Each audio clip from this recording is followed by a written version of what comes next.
Welcome to the Women's Business Workshop podcast. This is Robin Walker, your host and business coach.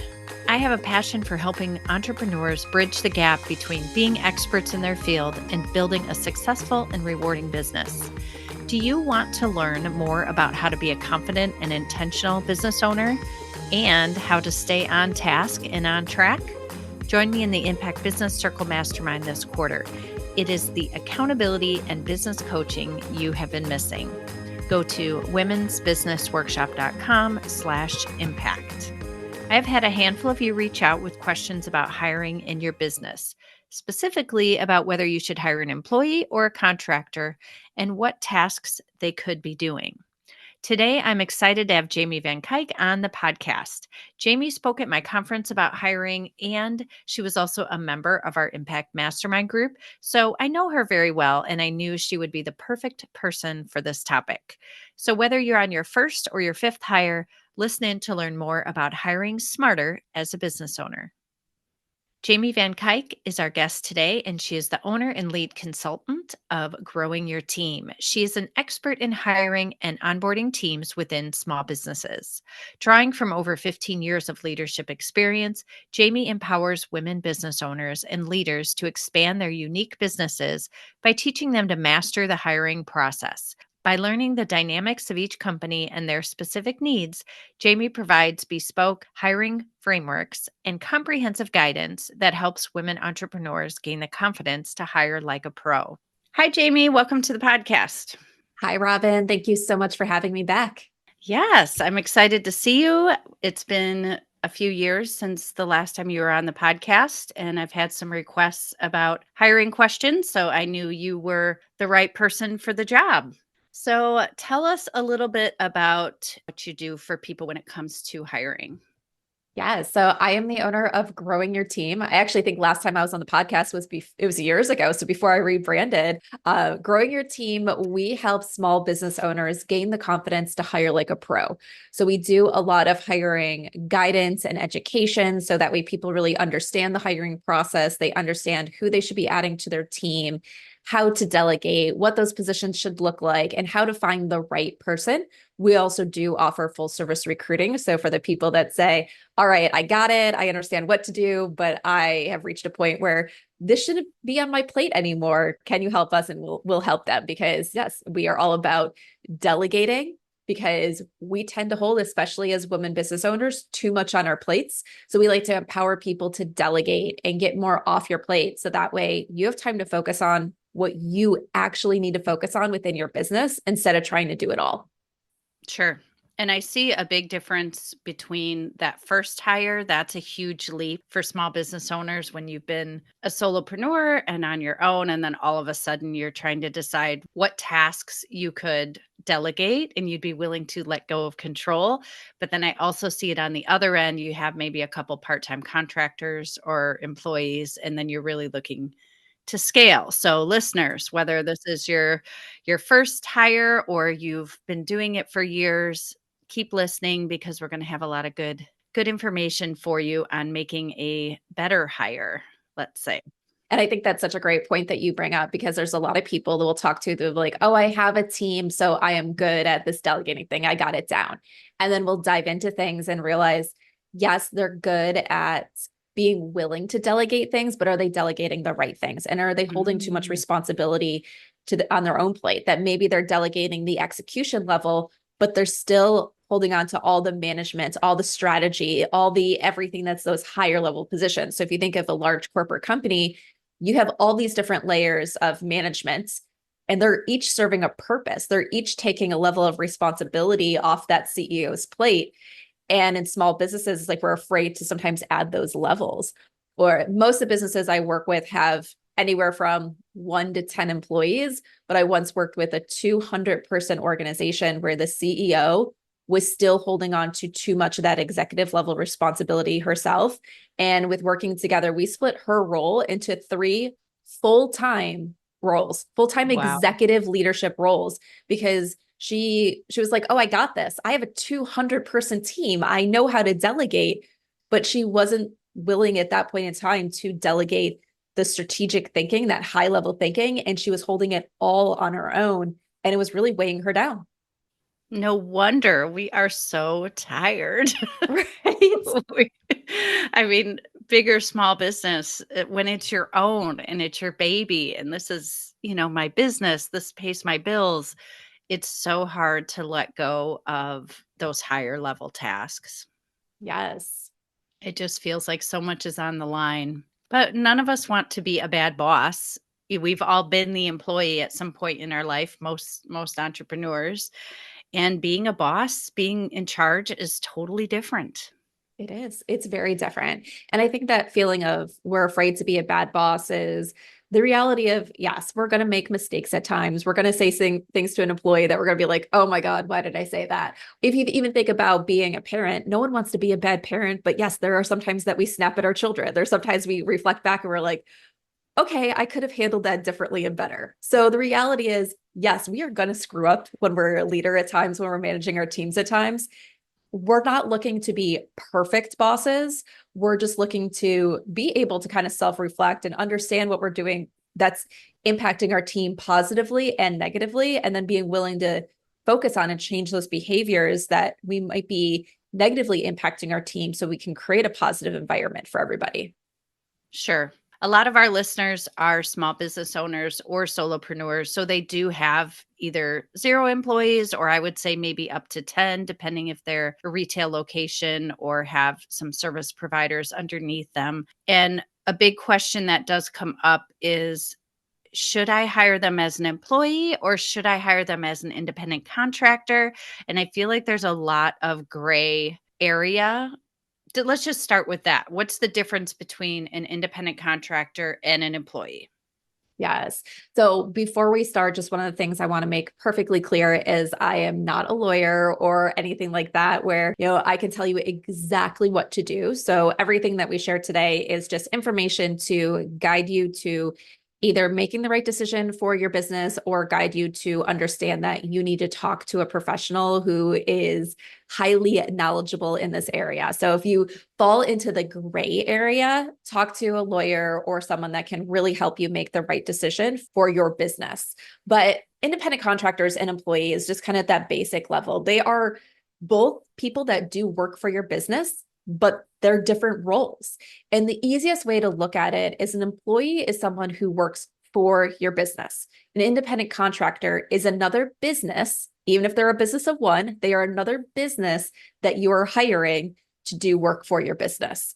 So they are not a part of your business. They are another business. Or for your housework, you hire that plumber to come fix something or those things. They are other businesses that you are hiring to do work for you, but they're not a part of your organization. They are just someone who's doing work for your organization. So that's the Mm. simplest way to look at this is an employee is a part of your organization. A contractor is another business that you're working with to produce something. I think that is very clear. That's very helpful, Jamie. Thank you. So, where do you see the gray area?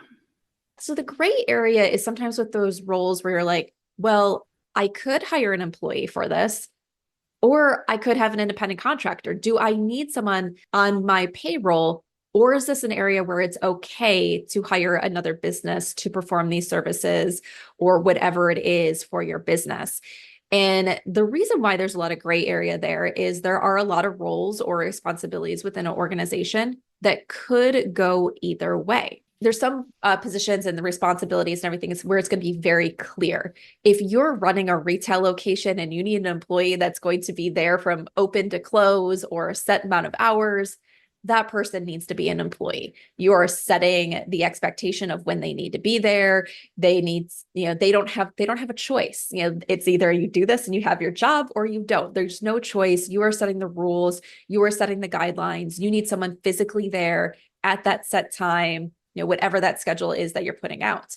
There's other roles where they could always be contractor roles where you don't need someone on your payroll. For example, you once again have a physical space and you have cleaners that are coming in once a week. That can make perfect sense for a cleaning company to come in and provide those services because you don't need those people to be a part of your organization. The gray areas with those roles where it's like it could go either way. Do you need an employee? Do you not? It's not 100% clear in different businesses. could use different types of team members for that same set of tasks and responsibilities. It just then is a matter of how do you structure it to make sure you're staying on the right side of things. Sure. I could see like a marketing role perhaps being in the gray area, whether you're hiring someone to do your marketing all the time within your business, they're doing your social media, your graphics, or are you hiring a marketing company that will then have a contract with you for maybe how many hours they're willing to give per month? Or I think retainers then too end up feeling a little similar to an employee. And I've seen people struggle with that as well. I'm giving you this many hours a month, but I get to choose when I'm doing them, where I'm doing them versus I'm giving you this many hours a month, but I am literally in the office from the time you tell me to show up till the time you tell me to leave. Is that kind of a Yes. difference between? Yeah. Yep. That's a great example in something that, yeah, that's very clear. A small business who doesn't necessarily need a full-time marketing team member could go either way. You could have that part-time team member that is coming to your office or even in a remote capacity and giving you, let's say, 10 hours a week, but they're your employee. So you are dictating when they work, the tools that they're using, you're setting them up in your systems, you're doing all these things to set them up as an employee. Where a contractor, yeah, it's a little bit more kind of fluid the way you work with them. So at the end of the month, you might still be paying them for 10 hours worth of work. That's their cap. They can't go over that without approval. But you're just really saying, here's the end product that I need from you. And this is the date that it needs to be done by. Anything else to get from A to Z is up to you. You want to work Mhm. at midnight? Great. You want to use Photoshop instead of Canva? Great. All I need is a graphic from you at the end. I don't care what system you do it in. You are just setting with them the end expectation to be achieved. They have everything else that they need in between.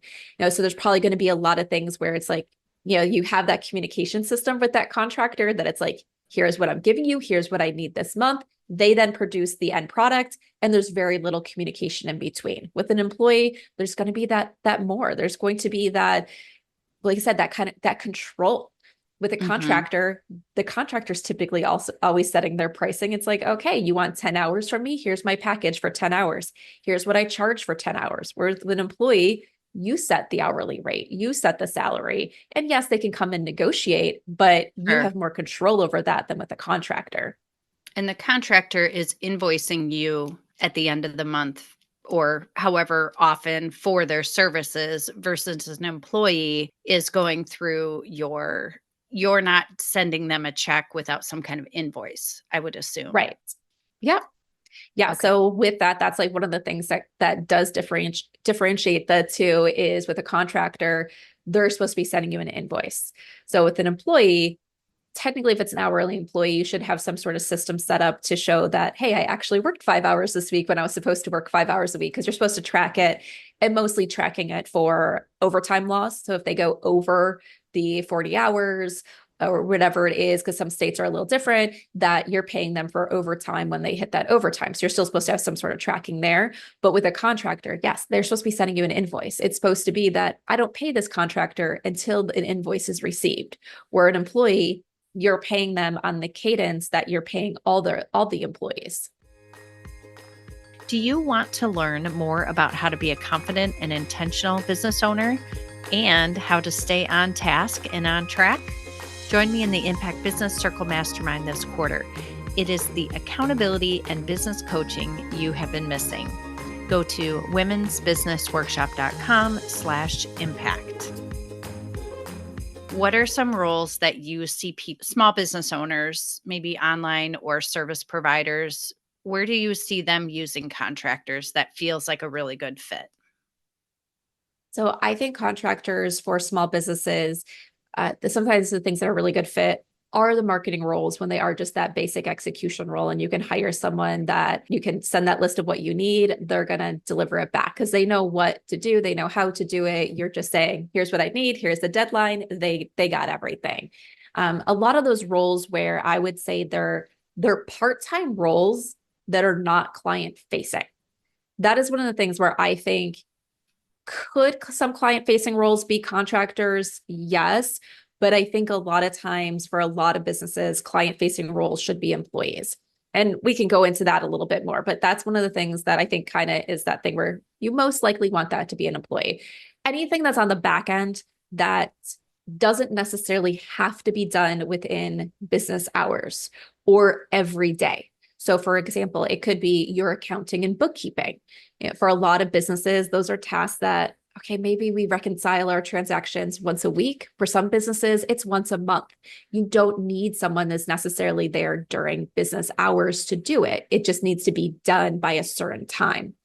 Where then, some other roles are like, let's talk about your customer service roles. If you run a business where people are going to be calling in to place orders or ask questions or things like that, you need to make sure that there's someone answering that phone call. You need to make sure there's someone answering those emails.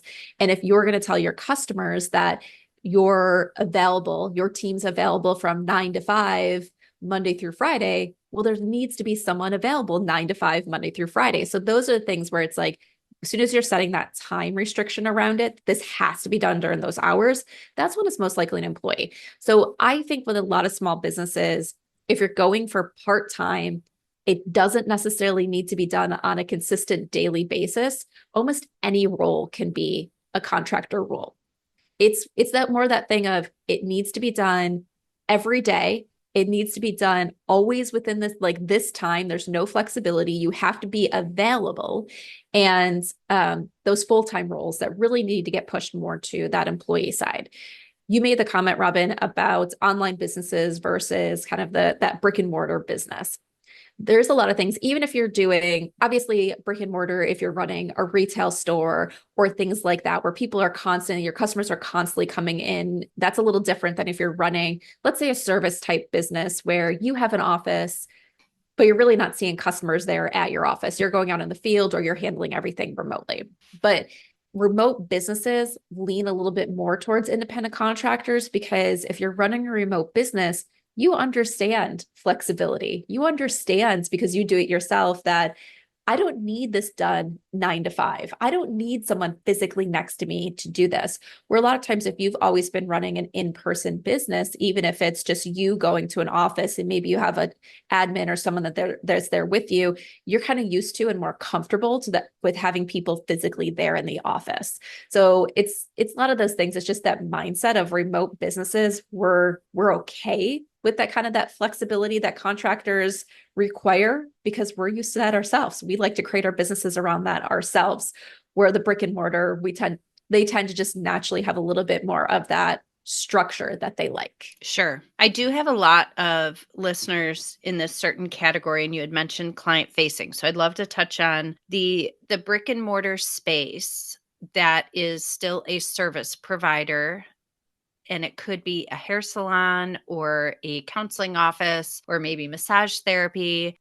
Is there a space for those service providers to be independent contractors? If, you hear of salons where you rent your chair, bring in your own clients, you're kind of like leasing space, I would suppose. Yes. But I'm guessing there's still some oversight as far as what type of people you're bringing into this space, because there is a brand that they're trying to stay consistent with as far as what you're wearing or what type of services you provide. I would guess that gets pretty gray. Yeah, those are some of the positions where you're operating a lot in that gray area, and you have to be very clear on what you're doing and how you're treating people in order to make sure you're staying on the right side of the laws. If you look at it, let's talk about therapists, because I think that's a great example. Is most therapists are independent contractors. They're not employees of the organization that they're under. And with that, the therapists are typically, and it's the same a lot of times with hair salons and things like that, are typically kind of like renting space. And there might be guidelines. So it might be, okay, if you're a therapist, these are the hours where this office space is available to you. These are the things that we provide you because you're renting an office space here. There's also this guideline sometimes along the lines of you need to see a minimum of X amount of clients per month in order to continue qualifying for this office space. or where there's a minimum payout. So it could be there's organizations that set things up completely differently. Some they take a percentage of what that contractor is getting from their clients. So it might be that, okay, well, you need to see X amount of clients per month in order to be able to pay out what you're required to pay out. Where there's other ones, it's like you rent a chair for or an office space for X amount of dollars per month. We don't care if you see clients or not, you're always required to pay that out type thing. Sure. So there's different rules for different spaces. There are some things where you have to make sure that you're just following the rules. So you can set code of conduct rules to say, in order to use our space, these are the things that you have to follow. So for example, I finally, after years and years, moved out of my home office and have an office space myself because I was just like, I need to stop being home 24/7. I like having the option, but I need to be out of my house 24/7. And when I was looking at different spaces, there's different like I'm just renting an office space. Like I'm not, my name's not necessarily associated with the brand of the company that owns the building and everything. It's just an office space, but there's rules I have to follow in order to be able to continue with my lease. So it's kind of some of the things like that with contractors. You can set up rules of conduct that they have to follow. There are some office buildings out there that require business formal dress because they want that look when you come into their office or things like that. So there's rules you can put in place that are kind of that code of conduct rules of, in order to use this space, this is what you have to follow, where that contractor can then say, yes, this is the right place for me to have my business. Or they can say, no, this isn't the right place for me to have my business. I'm going to go down to that other place down the street where I can rent a chair or I can see my clients or whatever it is, because it fits my business better. So it's that contractor has that choice of whether they decide that, yes, this is a place for me or Excellent. not. With it, let's talk about the hair salon. You can sit there and say, okay, we as the company that's bringing in the independent contractors own the building. So we're saying that front door is going to be unlocked and we're going to, as the main company, have the receptionist that's there that's going to greet clients, but it's only going to be from 8 a.m. to 8 p.m. So those are you can only see clients during those hours. Now that contractor can decide, okay, do I want to see clients that entire 8 a.m. to 8 p.m. 3 days a week and be done? Do I want to see clients 7 days a week and have a much shorter time? I'm only going to see clients from 4 to 8 p.m. So where they have a little bit more flexibility of, when do I use that chair inside the hours that are available? Where it's completely different. You probably need an employee if you want to sit there and say, you must be available for appointments from 8 a.m. to 8 p.m. Monday through Friday. You must do this. You must do that. And when you start doing those things where it's like, they don't feel like they're in control of their own business, that's when that's kind of really pushing it to the employee. So you need to make sure that even though you're setting the guidelines, that independent contractor is still in charge of their own business, that they have the ability to dictate what they do, when they do it, how they do it, their price structure. So it could be with their price structure, you say, hey, we're going to take $50 from every client you see. Well, then as the independent contractor, I get to decide how much I charge a client. Do I charge $55? So I'm personally only making $5 from seeing that client while I pay out 50, or do I charge $100? So they get 50%, I get 50%. So that contractor gets to decide. It's completely different than if that company says, okay, if you want a chair here at our practice or you want this office, you must charge $100. And then from that $100, we take 50 and you get 50. It's no, like you can dictate how much you're going to take from each client they see, but you can't dictate how much they charge. And there's a lot of things, like if you go into some salons, you see stylist A, her price structure might be slightly different than stylist B. And, there might be a starting at for their salon, but A and B stylists get to dictate what they charge for that service. I keep thinking of the word agency as you've been talking, that it's a lot about how much the service provider, how much agency they have over their decisions, over their time, how they're doing the work, and just how much control they have over that environment. Yeah. And there's some things like agency is a great thing to talk about, because there's those things where it's like, you can go into a business that provides the exact same types of services, but all their people are employees because they want that more control. And that control is not necessarily a bad thing. I think sometimes we hear the word control and we're thinking of like, I'm forcing you. I am really in charge. You have no say. It's do what I say or get out of here type thing. We kind of view it as negative, but it's really just who sets the rules. you or the person doing the work. And you can still set rules and be a great work environment that's a great culture that people want to work at. And there's some people that are not built for small business ownership, and that's okay. We're all wired differently. There's some people that want to come to work and see that there have been clients booked for them, and they're going to show up and serve these clients versus if you want clients, you need to go find them and you need to have Yeah. that marketing for yourself to bring in clients. Some people don't want that. They just want to be an employee and show up and have this already set for them. Right. Yeah. There's so many things where being a small business owner makes you wear a lot of hats, and not all those hats are fun to wear. So Right. if you think about it, like going back to the therapy type practices, there's a lot of therapists that are the independent contractors. They love it. They never want to go to a place where they're not a contractor. And then there's other therapists that are just like, oh my goodness, like having to source my own clients, like I don't want to do that. Like I just want, like you said, they want to show up and see that they are booked.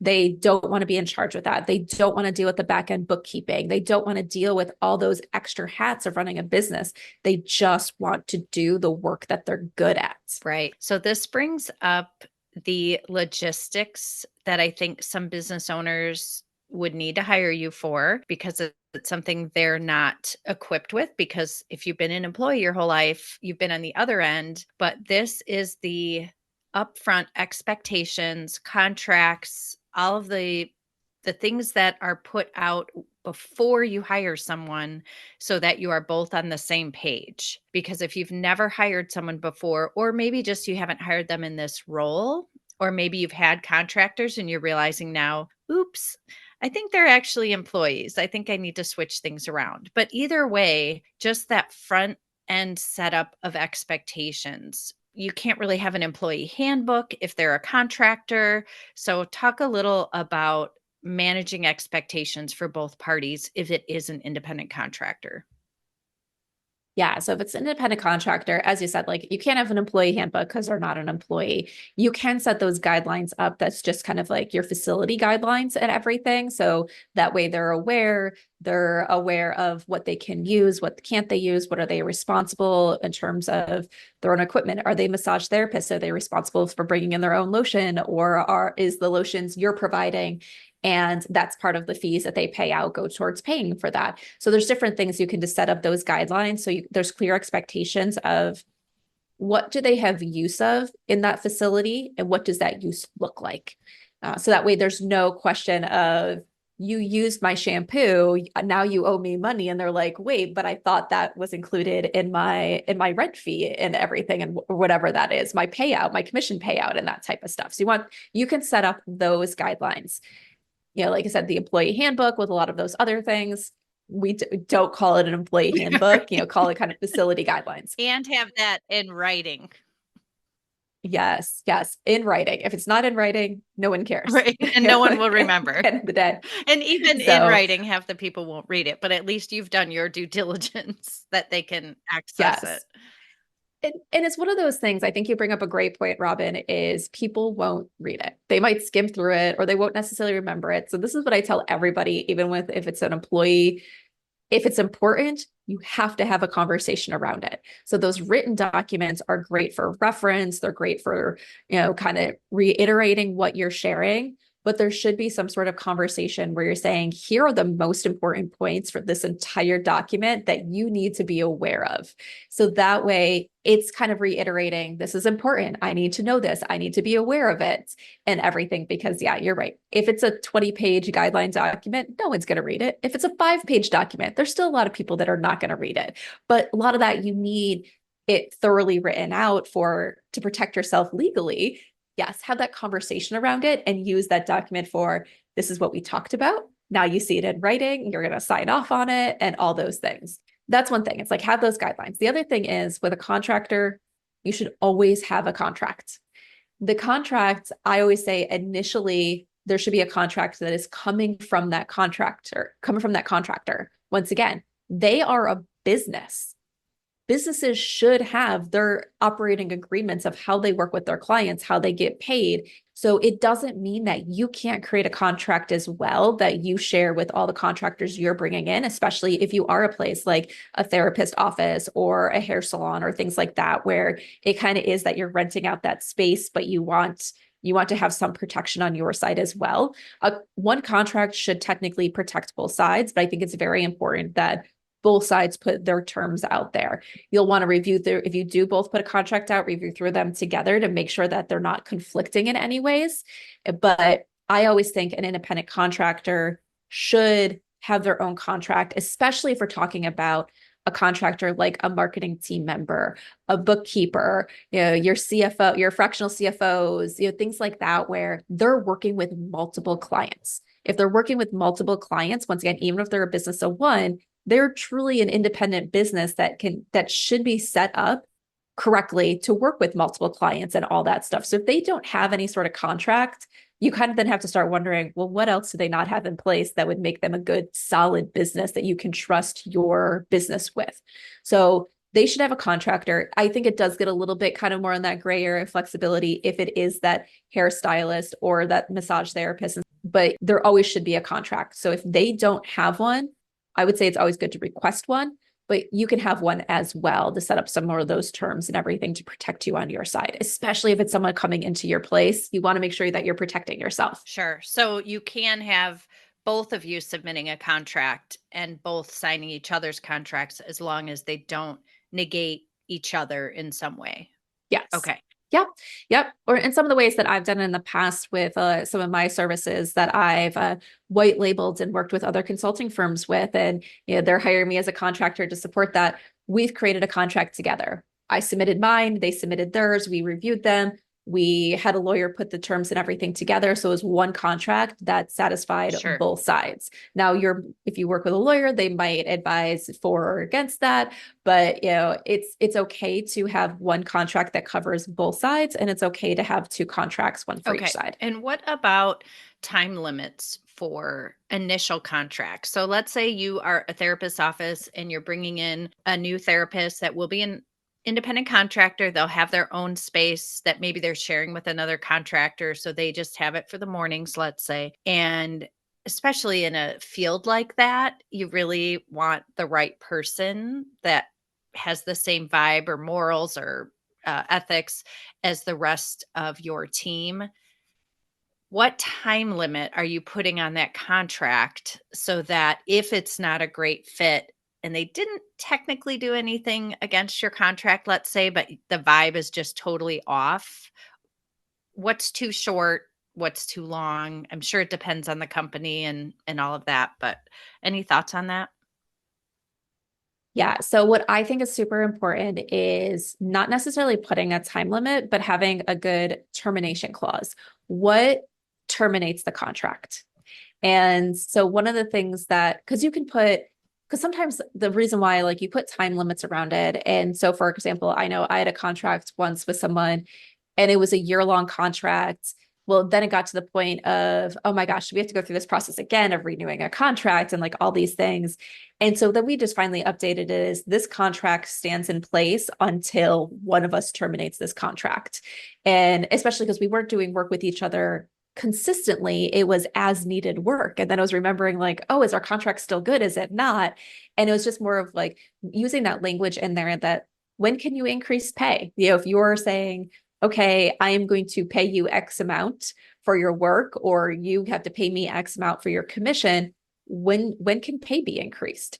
They have a right to review pay every 6 months, every year. How does either side get out of it? Because that's one thing, like technically with a lot of these contracts is sometimes in some industries and things, if they're too restrictive, where people then are trapped, it can make them null and void in a lot of ways. So it's like, how can you make it so each party still has the right to say, this isn't working? Because the thing is, you don't want to hold someone to a contract and then them really not working out, but you're stuck.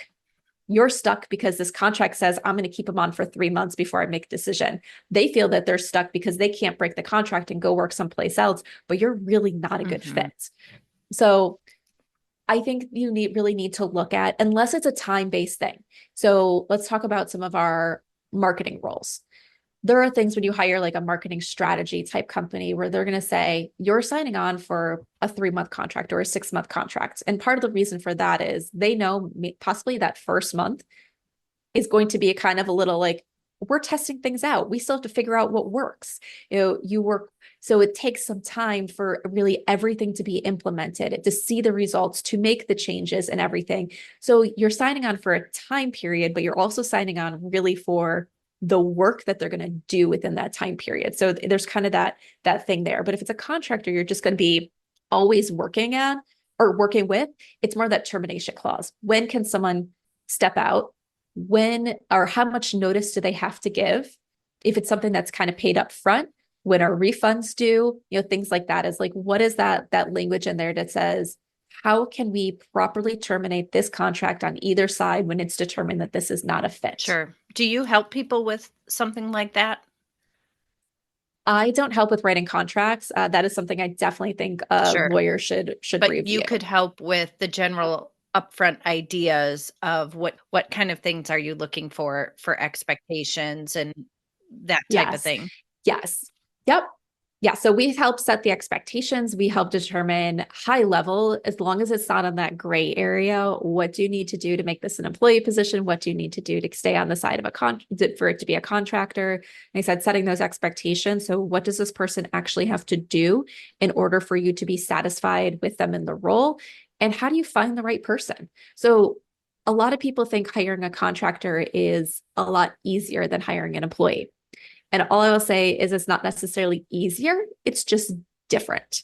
One of the things that actually makes it harder is a lot of contractors, especially really good ones, they're not out there on job boards all the time trying to find that next opening. They have their websites set up. Like there's things like that. Like they're not always sourcing jobs in a typical way like an employee does. So sometimes if you're hiring contractors, you have to do more work to find the contractors. It could be your networking. So you're always out there in the community. Another industry that hires a lot of contractors is the insurance industry. And I always say, like, if you want to find a really good agent to come to your team, you better be networking and building relationships. So when someone decides they want to make a switch, they're coming over to you. There's other things where it's like, yeah, therapists. If you want a therapist to come to you, a lot of times you have to be networking to build the relationship. So when you have an opening, they want to come. If you're hiring a marketing team, as a contractor or a marketing professional, a lot of times you have to be going out and finding the people. So then because we're putting in a lot more work of finding the people we want to talk with, sometimes we then say, ooh, but what they have is good. I like what's on their website. I'm going to go with them. But then it's like, but is that exactly what you need? Do you need someone that's going to be good at Facebook ads if your target audience isn't on Facebook? Yes, Right. they could be great at it, but does that necessarily always translate seamlessly into Instagram ads? Or does that mean that they can create your day-to-day content for the social media sites that your business is on?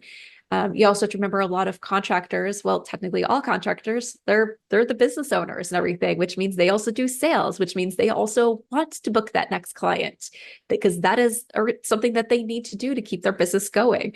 So when you get on those conversations, you're on a sales conversation typically versus a regular interview.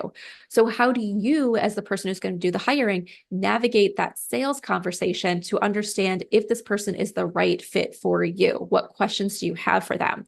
As someone that helps people with hiring all the time, I love it when I get on a sales call with a potential lead for me and they have a whole bunch of questions to be like, I want to make sure you're the right fit for me, Jamie, before I hire growing your team. And I'm just like, great, because that's what we want to help you do when you go to hire your employees. I'm glad that you understand the importance of that you want to make sure that growing your team is the right fit. We're good at what we do, but does that mean we're right for you? We are not right for every person that comes our way because their needs are different than what we offer. So you really want to make sure that you are set up right to find the right person that you need, not someone who's just good at what they do. Sure. You had mentioned fractional positions earlier. I feel like those positions could really be in that gray area. Could you talk a little bit about what those are Yeah. and how you see those roles differentiating from just hiring a CMO or a CFO? Fractional roles are part-time roles that are really that high-level executive expertise. So a lot of the roles where they're called like fractional CFOs, fractional CMOs. So your chief marketing officer, your chief financial officer. So you think about like those high-level strategic oversight roles that are in organizations.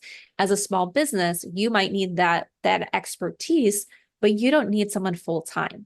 Maybe you just need someone to review your financials once a month in order to make sure everything's going in the right direction, or that is going to help challenge you to say, is that decision you're making really a good decision? Yes, it seems like you can afford it, but does it align with your goals and things like that? So that's that high level oversight that you don't need all the time.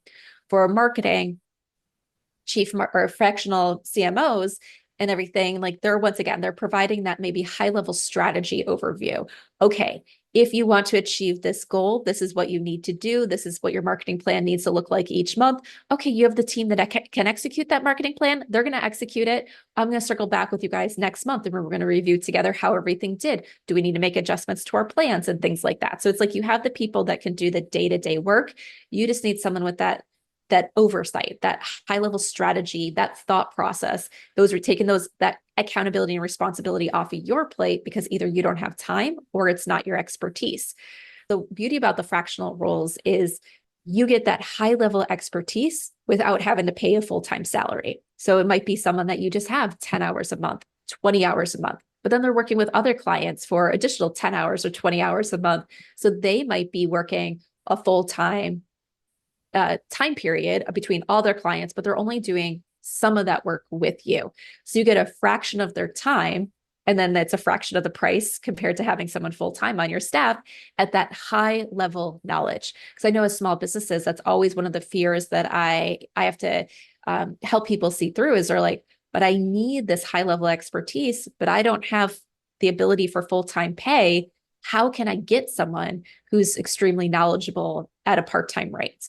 And that's where those fractional roles come in. I always say there's people at every level that want part-time hours. You just need to post it out there. You will find people that want part-time level or part-time hours at every level of an organization. So the fractional roles is just once again, you just have to be clear and concise on, that relationship. They're only doing so many hours for you for a month or a week. You might have a standing meeting with them, but the rest of that, they're making decisions on when they work. When you're looking at those fractional roles, maybe let's talk about the marketing one. They're meeting with your marketing team. That fractional CMO might say to your team, I am available for your questions Monday through Friday, these hours. You can reach out to me at any time during these hours. I'm going to set a standing meeting with you guys this hour. So 1 p.m. every Friday, we're going to have a standing meeting. But that fractional CMO is really in charge. Those kind of office hours they give you, they might be giving to other clients too, where anybody can call them up or jump on a Zoom or stuff to answer their questions. They're just saying, I'm available. It's kind of like when your office, if you're in a corporate office where anyone can walk in and ask you a question when it's an ad hoc meeting. So it's things like that where the CMO or the CFO might set when they're available to you. You could still have regular cadence meetings with them. They just also get a say of when that is. Sure. That sounds like a great fit for some small business owners that really need that high level. Like your example at the beginning about the owner that was doing way too much when it comes to the strategy and holding all of that on one set of shoulders. So that seems like that might be a great fit for some small business owners. Oh, definitely. Because typically you should be delegating something way before it's a full-time role within your business. Sure. If you're waiting to delegate anything in that realm until you can pay someone for 40 hours a week, you've probably waited too long, that you've been doing too much yourself, that you've actually been losing out on a lot of revenue because you're spending your time on either non-revenue generating tasks or you're having to turn away clients. So start small, start part-time, start with contractors where you can, so that way you can build up or until you can have a full-time team. And there's also roles that will always and forever be filled by contractors. So don't feel like you're going to grow your business to the point where everything has to be an employee, because that's not always the case for a lot of businesses. Sure. Let's talk about how AI can enter into the chat as far as if you are a solopreneur and you are still doing everything yourself and you're slowly starting to hire contractors or for projects, AI has some ways to help take some things off your plate, and that can be controversial in some conversations. We just had a speaker in our impact group that shared some ways to make tasks easier that weren't necessarily changing the content. It was more summarizing, grabbing information from your own content. What are your thoughts with AI and hiring for small business owners? I think there's a few things that I want to say for this. Like, first off, I feel like AI shouldn't replace any team members right now. I think AI can assist, it can support, it can make things simpler, but most likely it's not at a point right now where it's going to replace a team member. Like, I don't think you're going to be able to say, I no longer need to have this team member because I'm able to use AI for certain things. How you use that team member might change. There might be some things where it's like, okay, well, instead of them spending 5 hours writing summaries for all these things, they're able to use this tool and you're able to enhance it. It's just, think about it as this way. Like, back in the day, before computers were popular in offices, people were using different things. Computers allowed their job to change. It didn't immediately replace jobs. It allowed things just to flow differently. It allowed people to focus on things differently. And I think that's a lot of things as AI is. So right now, AI is not going to replace any of your team members, but it can change how that team member works. It can change the efficiency of some of the things. But we also have to recognize that there's a lot of places right now where AI is not perfect. I think we need to use it and provide feedback in order for it to become better. But there's a lot of places where it's not perfect. To give you an example here is, so when I'm doing recruiting for my clients, we use a summary note taker that's AI powered to make sure that I'm getting everything in my notes that I need so I can provide a proper summary to my clients on the candidates we're pushing through to them. When I first started using it, I was on a free trial, so it was providing me this great summary of the interview. And one of the things about it is it would give me a summary of what the person said, but it was missing a lot of those kind of puzzle pieces that I think are really important for recruiting. Like, I can sit here on this meeting and tell you, guess what, Robin? I am the best marketing person you will ever find. I am so skilled at digital marketing. No one will be better than me.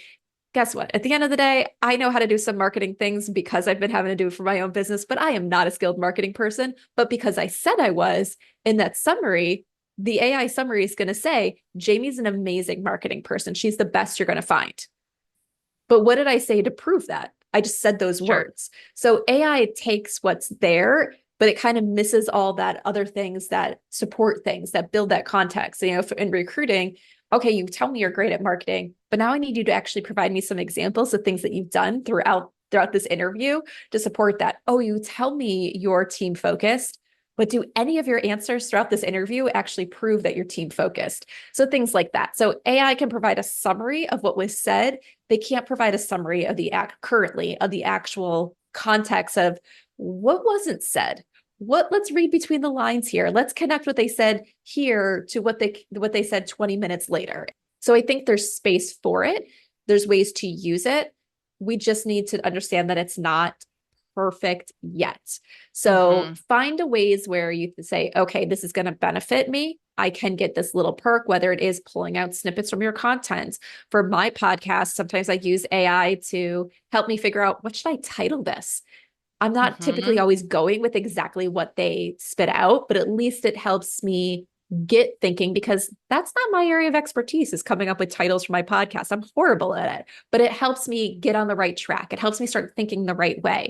And so I think really rely on AI for that to help you out, but understand that there still needs to be a human touch, whether that's you or your team members. I 100% agree. There's a quote, I'll try to look it up to put it in the show notes of who to credit it to.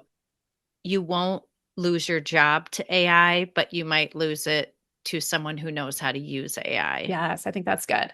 Not an exact quote, but something to that effect of, it's not going away. And it's a matter of how the human uses AI Yeah. to And I think assist. that's a great quote. So you think about it, people didn't necessarily lose their jobs to computers, but the people who refused to learn how to use computers lost their jobs. Exactly. Very good comparison. This has been fantastic, Jamie. I've learned a lot. I so appreciate you sharing your expertise with us. So tell us, out of all the things we talked about, how does someone know it's a good fit to come talk to you next and to get your support? If you are getting ready to delegate, but you're really unsure about the process, you're not sure about how to find the right person. Maybe you've tried to hire in the past and it just didn't work out well. So you're hesitant because you're just unsure what to do, how to do it, how to get in front of the right candidates. Then come over and give me a call. We can set up a call and talk to see if growing your team will be a right fit for what you are looking for. We do everything from, like I said, full service recruiting to one-off consulting to help put you on the right path. We write job postings and interview guides and anything that you need at the level that you need it. So that way you can feel confident throughout the hiring process. Great. And where can everybody find you or connect with you online? Yeah, so you can go to growingyourteam.com. From there, you'll be able to schedule a call with me, look through our different resources, get access to the Growing Your Team podcast. Or you can, if you're Instagram person, go on over to Instagram and you can follow us we are at Growing Your Team. Excellent. Well, thank you so much for sharing your expertise. And it's always great to see you. Thank you. Thank you for having me, Robin. Thanks for listening today, and I hope this episode helped you with hiring within your business. If you're looking for more information about that AI training, Impact Mastermind group members can find that in our online resource hub that is available to Impact members. If you are interested in learning more about the Impact Business Circle, please go to womensbusinessworkshop.com/impact. Now get back to work.